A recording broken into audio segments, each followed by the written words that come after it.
मैं रीता सिंह और आप देख रहे हैं केलांचल टाइम्स। आइए नजर डालते हैं आज की खास खबरों पर। कोरोना काल में एक नई मुसीबत बिहार में सामने आ गई है।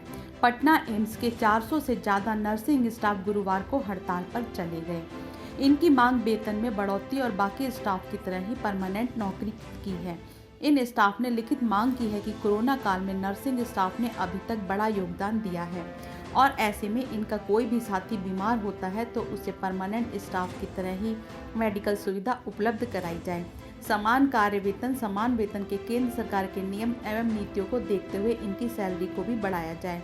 इसके अलावा इनकी कुछ और मांगे भी हैं, लेकिन कोरोना काल में इस हड़ताल ने पटना समेत पूरे राज्य में परेशानी बढ़ा दी है। आपको बता दें कि पटना एम्स पूरी तरह से कोविड अस्पताल बनाया जा चुका है।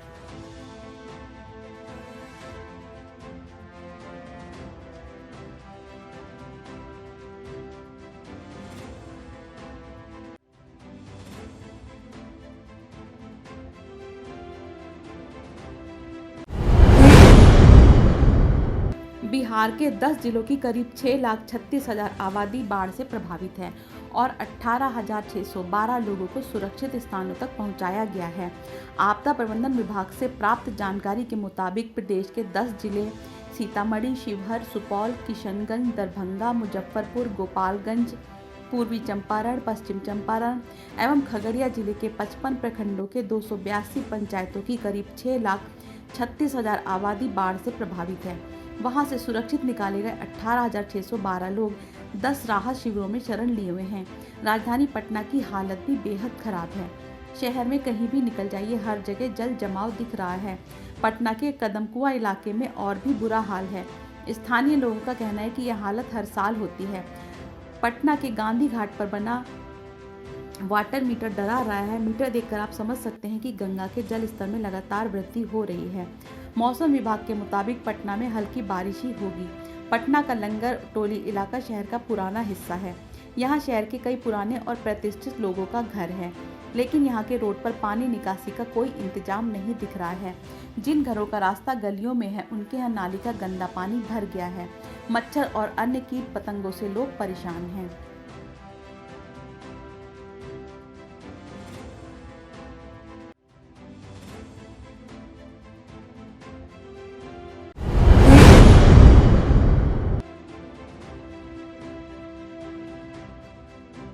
बिहार की सभी प्रमुख नदियां उफान पर हैं और कई स्थानों पर खतरे के निशान से ऊपर बह रही हैं। निचले इलाकों में पानी पहुंचने के बाद लोग ऊंचे स्थानों पर शरण लिए हुए हैं। राज्य में बाढ़ से अब तक 10 जिलों की 4.5 लाख से ज़्यादा की आबादी प्रभावित हुई है। आपदा प्रबंधन विभाग राहत एवं बचाव कार्य में जुटा है। अब तक 4,845 लोगों को 16 राहत शिविरों में रखा गया है। कई नदियाँ खतरे के निशान से ऊपर बह रही हैं। आपदा प्रबंधन विभाग के अपर सचिव रामचंद्र डूर ने बताया कि बिहार की विभिन्न नदियों के बड़े जल स्तर को देखते हुए आपदा प्रबंधन विभाग पूरी तरह से सतर्क है। बाढ़ में फंसे लोगों की राहत और बचाव का कार्य जारी है। उन्होंने बताया कि सुपौल में 2 और गोपालगंज में 3 राहत शिविर चलाए जा रहे हैं, जहां कुल 1,075 लोग रह रहे हैं।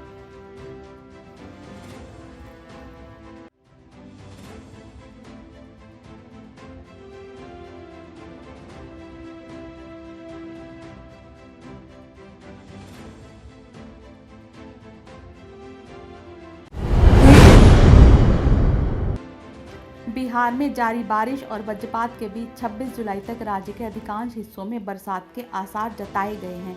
मौसम विभाग ने भोजपुर, बक्सर, अरवल, जहानाबाद, औरंगाबाद और भभुआ में बारिश और वज्रपात को लेकर ग्रीन अलर्ट जारी किया है, जबकि पटना, गया, नालंदा और शेखपुरा में हल्की बारिश की संभावना जताई है।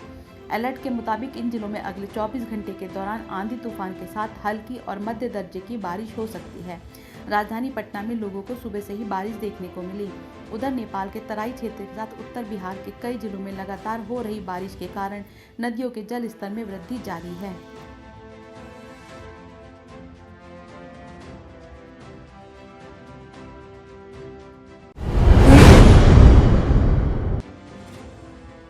उपायुक्त भोर सिंह यादव ने आधिकारिक पुष्टि करते हुए बताया कि जिले में 22 जुलाई को नए 13 कोरोना पॉजिटिव केस सामने आए हैं। सिविल सर्जन गोड्डा के द्वारा बताया गया कि जिले में 13 कोरोना पॉजिटिव मरीज पाए गए, जिनमें 13 कोरोना पॉजिटिव की रिपोर्ट PMCH धनबाद से प्राप्त हुई है।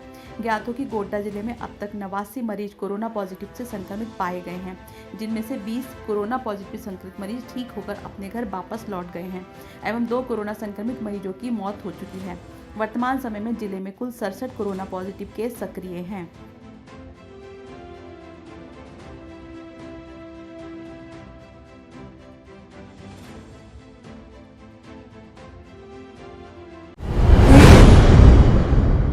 जिले के रुपौली प्रखंड क्षेत्र स्थित विजय लालगंज पंचायत के वार्ड नंबर 7 लालगंज बाजार में सास और देवर ने विधवा बहू की हत्या कर दी।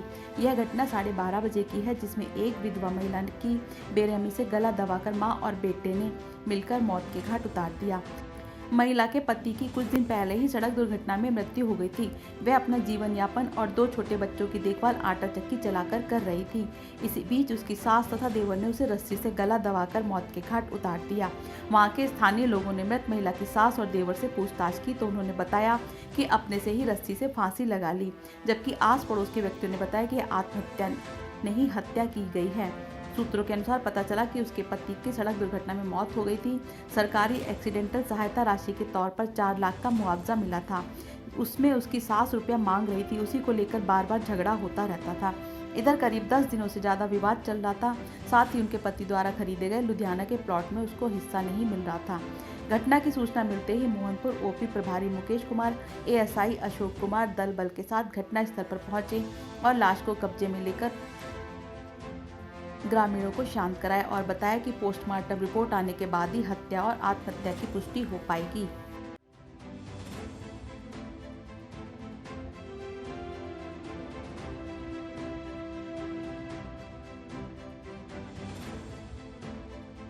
हम आटा पीस रहे थे, ठीक है, ये भी आटा पीस रहा था, ये भी आटा पीस रहा था। हमको बोला जयराम आप हमारा माथा दर्द कर रहा है, हम जा रहे हैं सोने के लिए। हम कहे कि जाइए, तब तक मैं गांकी को निगड़ता हूँ।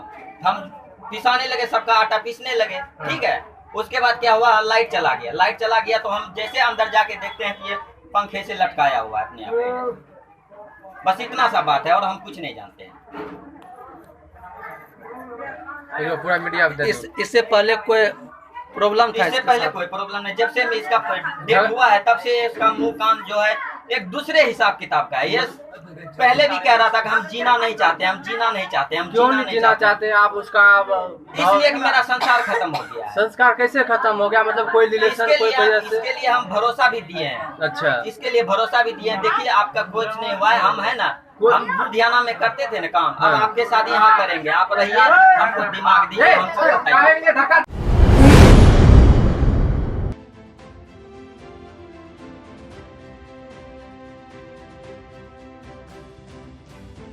मिथुन कुमार पिता पुलकित सिंह आकिन अगवानी थाना परबत्ता खगड़िया अपने नानी के श्राद्ध क्रम में मसूरिया राजपूत टोली आया।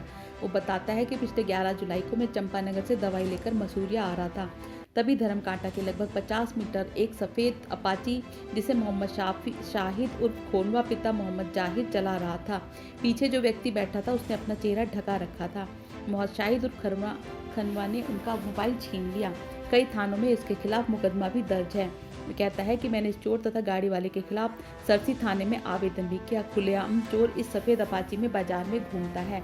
जब हमारे संवाददाता ने इस मामले की खोज शुरू की तो मोबाइल चोरी के कई और मामले सामने आए। 11 तारीख को ठीक वही सफ़ेद अपाची का नाम सामने आया। ग्रामीणों का कहना है कि इतनी चोरी और छिनतई की घटना का मुख्य कारण है स्मैक ड्रग्स जैसी खतरनाक नशा, जिसके चंगुल में पूरी कोसी सीमांचल की युवा पीढ़ी फंस चुकी है। अब देखना यह है कि सरसी पुलिस चोर को पकड़ पाती है या नहीं। पूर्णिया संवाददाता विभूति सिंह की खास रिपोर्ट।